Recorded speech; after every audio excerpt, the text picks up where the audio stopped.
자, 미국 증시 내용들 정리를 쫙 해봤습니다. 이제 오른쪽으로 넘어와 보시게 되면 오늘 국내 관련된 소식들 좀 체크를 해보겠는데요. 자, 경제 지표에 대한 얘기들, 그리고 2분기 어닝 시즌 앞두고 과연 우리가 또 지수가 올라갈 수 있는지에 대한 재료들도 있습니다. 거기에 더해서 반도체와 계속해서 나오고 있는 해운 운임입니다. 도대체 어디까지 올라가게 될지 알아보고요. 개별적인 소식도 알아보겠습니다. 김은별 캐스터 전해주시죠. 네, 지난주 금요일 장마감 이후부터 개장 전까지 중요한 소식들만 함께 모아봤습니다. 오늘도 6가지 소식들 준비되어 있고요. 헤드라인 통해서 함께 만나보시죠. 네, 첫 번째 소식입니다. 내수 회복이 부진한 지표들이 나오고 있는데 1월부터 5월까지 집계된 소매 판매 대표, 이 금융위기 이후 최대 낙폭을 기록하게 됐습니다. 네, 두 번째 소식입니다. 2분기 이번 주 삼성전자의 잠정 실적 시즌을 발표를 시작으로 어닝 시즌 기대감이 큰 상황인데요. 이번 주 코스피 증권가에서는 예상 밴드를 2,720선에서 2,840선으로 전망했습니다. 세 번째 소식입니다. 삼성전자가 HBM 시장에서는 SK하이닉스에게 한 발 뒤지는 모습이었지만 CXL은 챙기려는 그런 다시 한번 경쟁력을 끌어올리려는 뉴스가 나와 있습니다. 네 번째 소식입니다. SK그룹의 경영전략회의가 마쳤는데요. 이 SK그룹이 2026년까지 80조 원을 확보해서 인공지능과 반도체에 투자하겠다는 포부를 밝혔습니다. 다섯 번째 소식입니다. 매주 금요일에 운임지수 발표되고 있는데요. 글로벌 해운 운임 지수가 12주 연속 상승하게 되면서 이제는 4,000선까지 오를 수 있다는 전망이 나옵니다. 마지막 소식입니다. 신세계건설이 스타피드 청라의 공사를 수주하게 됐는데요. 무려 9,238억 원 규모로 재무구조 개선에 도움이 될 전망입니다. 네, 그렇다면 6가지 소식들 한 가지씩 함께 체크해 보시죠. 먼저 첫 번째 소식부터 보겠습니다. 네, 다시 한번 이 올해 상반기 수출을 중심으로 경기가 개선세를 보이고 있지만 지지부진한 것은 바로 내수에 대한 회복인데요. 지난 5월까지 재화 소비가 금융위기 이후에 가장 큰 폭으로 감소했고 민간 소비를 지탱했던 서비스업마저 이제는 부진한 상황에 이르렀습니다. 국가통계부터에 따르면 올해 1월부터 5월까지 재화 소비를 보여주는 소매 판매액 지수는 100.8을 기록하게 됐는데 전년 대비 2.3% 줄어든 수치입니다. 일단 같은 기간 기준으로 금융위기 당시인 2009년 이래 15년 만에 가장 큰 폭으로 줄어든 것인데요. 이 소매 판매는 고금리와 고물가 기조 속에서 계속해서 부진한 모습을 보여주고 있습니다.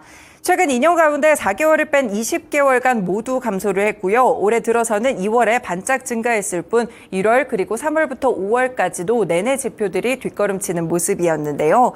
일단 엔데믹 이후에 민간 소비를 지탱해온 서비스업도 최근 동력이 예전만 하지 못합니다. 특히나 대표적인 생활업종, 숙박이나 음식점업 그리고 도소매업에서 부진이 도드라지는 그런 모습이었는데요. 내수의 또 다른 한 축이라고 볼 수 있는 설비 투자도 지난해 5월부터 12월 내리 감소한 데 이어서 올해부터 2월부터 이 넉 달째 계속해서 감소세를 보여주고 있습니다. 현재 경기를 보여주는 동행지수 순환 변동치 역시나 지난달 98.8로 전월 대비 0.6포인트 하락했다는 점 체크가 되고 있는데요. 수출은 어느 정도 회복되고 있지만 내수 경기 쪽에서 부진한 모습이 이어지고 있다는 경제 지표와 함께 확인해 드렸습니다. 네, 두 번째 소식으로 넘어가 보겠습니다. 이번 주 5일부터 삼성전자의 잠정 실적이 발표가 되면서 다시 한번 2분기 어닝 시즌이 시작될 전망인데요. 일단은 어닝 시즌인 만큼 긍정적인 모멘텀을 바탕으로 지수 자체가 상승세를 보일 것이라고 증권가에서는 전망하고 있습니다. 일단 이번 주 코스피 지수 예상 밴드로 2,720선에서 2,840선을 보여주고 있는데요. 일단 코스피는 이달 3일부터 28일까지 2,657포인트에서 2,812포인트 사이에서 움직이는 듯 6월에는 등락을 반복하는 모습이 지속됐습니다. 하지만 이제 어닝 시즌이 국내 주식시장에 긍정적인 효과를 불어넣을 것이라고 진단했는데요. 무엇보다 삼성전자가 이 잠정 실적을 발표하게 되면서 마이크론 테크놀로지가 이 양호한 실적을 내놨음에도 불구하고 시장의 기대치를 못 미쳐서 하락하게 됐었는데 삼성전자는 어떤 흐름을 보이게 될지 주목하고 있습니다. NH투자증권에서는 한국 기업 실적에 대한 기대치가 높지 않은 점을 고려했을 때 주가에 대한 조정폭이 크지 않을 것이다라는 전망들을 내놓기도 했었고요. SK증권 역시나 삼성전자의 잠정 실적에 실망하지 않아야 된다고 강조했습니다.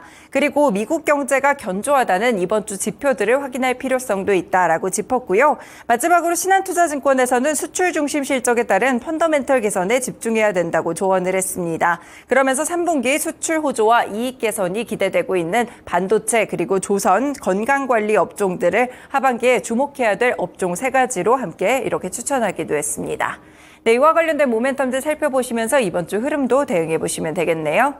네, 세 번째 소식으로 넘어가 보겠습니다. 삼성전자가 CXL 상용화에 드라이브를 걸고 있습니다. 결국 HBM 시장에서는 SK하이닉스에게 주도권을 뺏겼지만 CXL 시장만큼은 놓치지 않겠다는 의지를 보여주고 있는데요. 이 CXL은 CPU와 GPU 그리고 SoC까지 서로 다른 장치들을 빠르게 연결할 수 있도록 도와주는 기술입니다.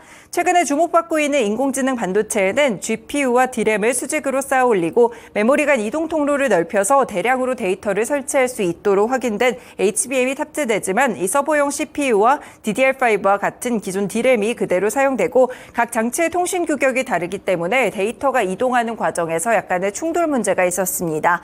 하지만 CXL은 이런 다양한 장치들을 하나의 시스템으로 통일해서 각 장치가 수시로 지연 없이 데이터를 주고받을 수 있도록 도와서 데이터에 대한 처리 속도를 높여줄 수 있다는 점에서 인공지능 시대에 다시 한번 주목받고 있는 기술이라고 볼 수가 있겠는데요. 확장성 측면에서도 CXL이 압도적이라는 그런 평가를 받고 있습니다. 하지만 아직까지 이 시장이 본격적으로 열린 것은 아닌데요. 삼성전자와 SK하이닉스 등 메모리 반도체 업계들은 CXL 2.0 개발을 마무리했지만 CXL 2.0을 지원하게 되는 CPU가 아직까지 출시가 되지 않았기 때문입니다. 하지만 하반기에 CXL 2.0을 지원하는 인텔 CPU가 출시될 경우에 시장이 본격적으로 열릴 수 있을 것이라는 기대감을 안고 있습니다. 네, 관련 종목들도 보실 수가 있겠죠. 네오셈이나 오킨스전자, 엑시콘 같은 종목들이 있고요. 지난주 금요일에도 함께 상승세를 기록했었는데 금요일 시간외 시장에서도 함께 관련 종목들이 상승세를 보이기도 했습니다. 네오셈도 5% 정도 올랐고요. 오킨스전자도 리스트에 있는 등 CXL과 관련된 기대감을 좀 볼 수가 있겠고요. 그 가운데 네오셈 차트입니다. 네, 네오셈 보시면 그동안 이 기대감이 계속해서 한 3월 정도까지 주가가 질주를 하다가 이후에는 조정 구간에 들어갔는데요. 하지만 하방을 잘 다졌습니다. 다시 한번 지난달 들어서 상승세를 조금씩 보이고 있는 모습 속에서 지금 120일 이동평균선도 돌파하는 모습들이 펼쳐지고 있는데요. 관련해서 네오셈 오늘은 어떤 주가를 펼치게 될지 함께 살펴보셔도 좋을 것 같습니다. 네, 다음 소식으로 넘어가 보겠습니다. SK그룹이 최근에 포트폴리오를 조정하는 등 경영 전략 효의를 보이는 모습이었는데 그 결과값이 나왔습니다. 이 2026년까지 80조 원의 재원을 확보해서 인공지능과 반도체 같이 미래 성장 분야에 투자하기로 한 것인데요. SK그룹은 지난 28일부터 29일까지 이천에서 경영 전략 회의를 열었습니다. 이 같은 전략 방향을 세웠고요. 이 자리에는 이 최태원 회장도 함께 참석을 했다고 합니다. 일단 수익성 개선과 사업 구조의 최적화, 시너지 재고 등으로 이 재원을 확보하는 방안들을 세웠고요. SK그룹은 지난해 10조 원의 적자를 기록한 세전이익이 올해는 흑자로 전환해 22조 원 안팎이 될 것이라고 보고 있습니다. AI와 반도체 투자를 통해서 HBM을 필두로 해서 AI 반도체라든지 AI 데이터 센터, 개인형 AI 비서를 포함한 AI 서비스 같이 밸류체인들을 정교하게 만들고 글로벌 수준의 경쟁력을 확보할 것이라고 했고요. 특히나 SK하이닉스의 경우에는 2028년까지 총 103조 원을 투자해서 반도체에 대해서 이 관련해서 이 사업 경쟁력들을 강화하기로 했습니다. 여기에 한 일환으로 반도체 위원회도 신설하기로 했다는 점 체크해 볼 수가 있겠고요. 그리고 최태원 회장 역시나 미래 준비를 위해서 선제적인 변화가 필요하다는 점을 다시 한번 강조했습니다. 관련 종목들로는 SK그룹주들 함께 체크해 보시면 되겠습니다. 네, 다섯 번째 소식입니다. 글로벌 해운운임이 12주 연속 상승하고 있는데요. 지난주 금요일 오후 4시에도 상하이 컨테이너 운임지수 데이터가 발표됐습니다. 네, 살펴보시면 이번에 컨테이너 운임지수는 3,714.32포인트를 기록하게 되면서 전주 대비 무려 238포인트 이상 크게 상승하는 모습을 기록했는데요. 글로벌 해운운임은 3월 29일 이후 지금 12주 연속 상승세를 보여주고 있습니다. 1년 9개월 만에 3,000선에 진입한 이후 5주째 3,000선 위쪽에서 거래가 되고 있는 모습인데요. 지금 미주 쪽 동안 쪽에서도 컨테이너 지수가 크게 오르는 모습이었고요. 지중해 노선도 함께 크게 상승을 했었고 호주, 뉴질랜드, 남미까지도 운임 지수가 크게 오르고 있습니다. 관련 종목들 역시나 운임에 대한 상승 기대가 얻어볼 수 있겠고요. HMM, 대한해운, STX 그린로지스, 흥하해운 같은 종목들이 있고 STX 그린로지스는 지난주 금요일 시간외에서도 함께 상승했다는 점 체크해 볼 수 있겠습니다. 마지막으로 개별 소식, 신세계 건설과 관련된 소식 보시죠. 9천억 원이 넘는 대규모 공사를 수주했는데 그래서 유동성 위기에서 벗어날 수 있을 것으로 평가됩니다. 신세계 건설은 9,238억 원 규모의 스타필드 청라 신축 공사를 수주했다고 하는데요.